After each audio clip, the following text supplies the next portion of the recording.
Good morning, Professor Garlick. How wonderful it is to see you again, Lenora dear. Oh, here.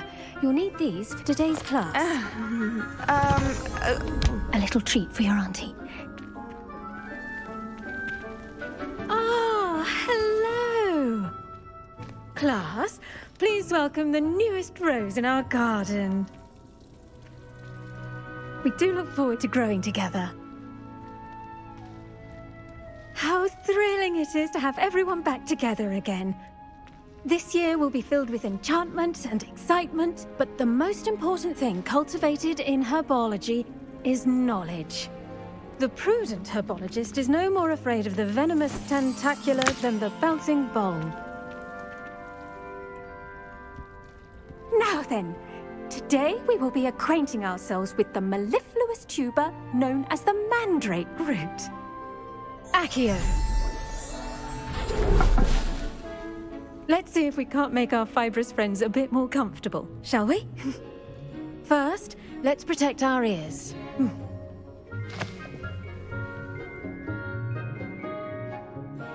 Now, everyone, grip their mandrake by the tendrils and give it a firm tug.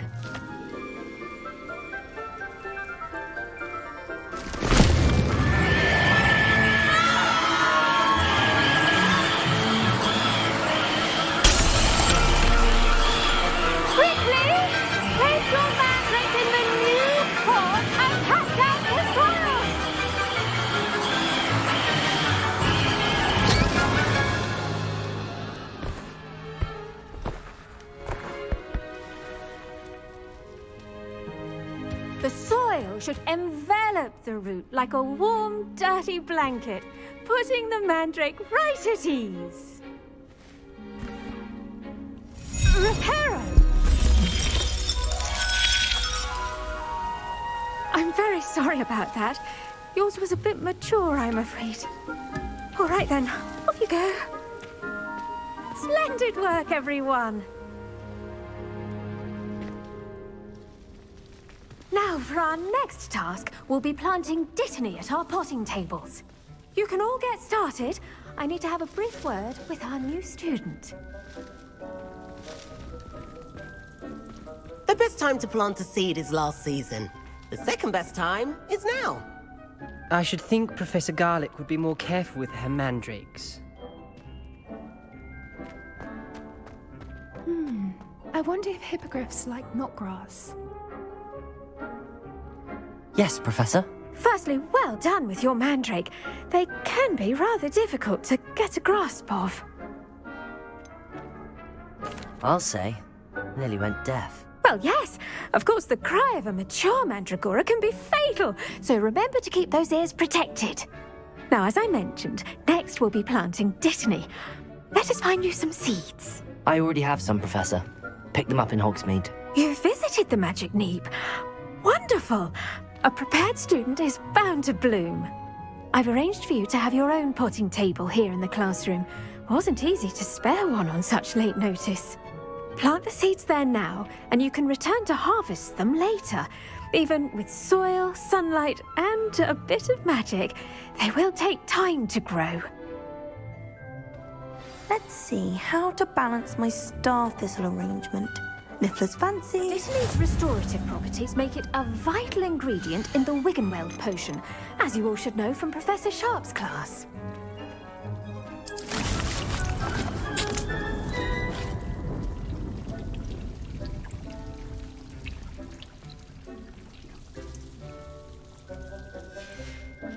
Well done! Once it can be harvested, your dittany will be ready to use in Wiggenweld potion. I'll let Professor Sharp tell you about that. Now, what say we branch out? Introduce you to a different sort of flora, the Chinese chomping cabbage. You'll find that some plants are better suited to uses outside of a cauldron. The cabbages do get testy without something to chew. Fortunately, I have a dummy for them to gnaw on. Be a dear and let them have a good chomping. Yes, Professor. They're in the other greenhouse. It's just at the end of the footbridge leading out of this room. Your classmate, Mr. Pruitt, has kindly offered to accompany you. Come back and see me when you're finished. Oh, and mind your fingers. They do bite.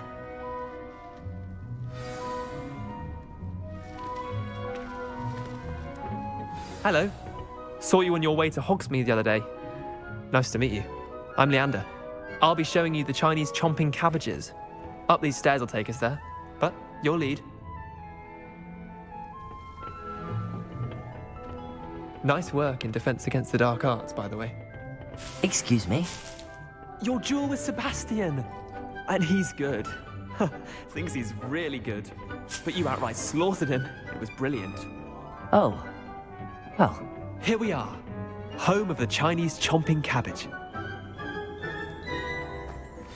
Go on.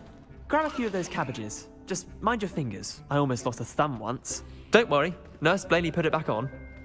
Trust me. You do not want to go through that. Now, see that dummy? Just toss the cabbages at it, and they'll do the rest.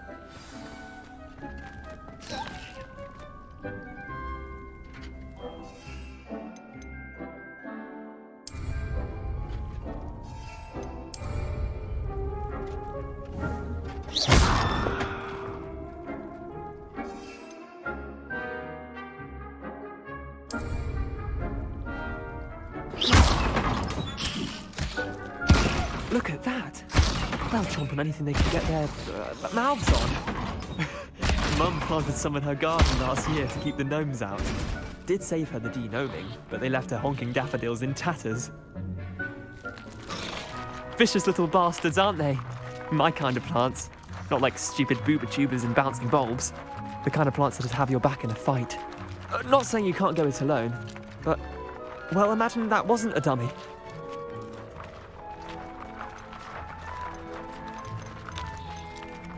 trust me, Leander. I was imagining it the entire time.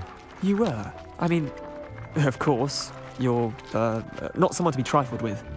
I see that. Dogweed and deathcap has more of them, if you're keen. Other plants too.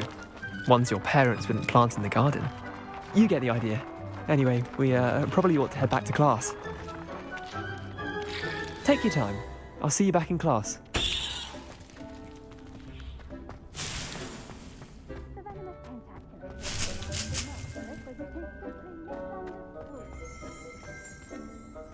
Revelio.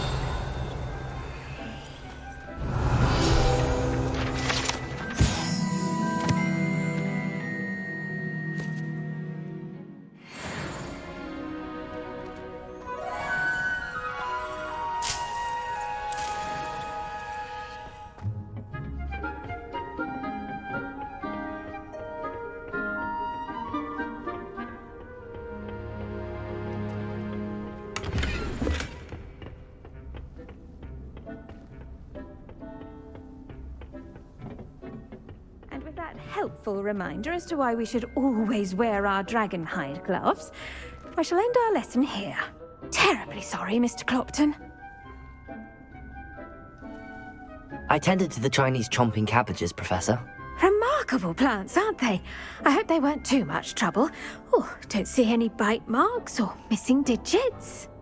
And good, as you do seem to be quite green-fingered. Oh, I'm eager to see your skill in the soil continue to blossom. Magical plants have so much to offer. I'm eager to learn more. I'm glad. Herbology is a bounteous subject. Tend to your garden, and it will tend to you. Huh. Well, I suppose that's everything. Do come by for a chat sometime. I so enjoy checking in with my new students.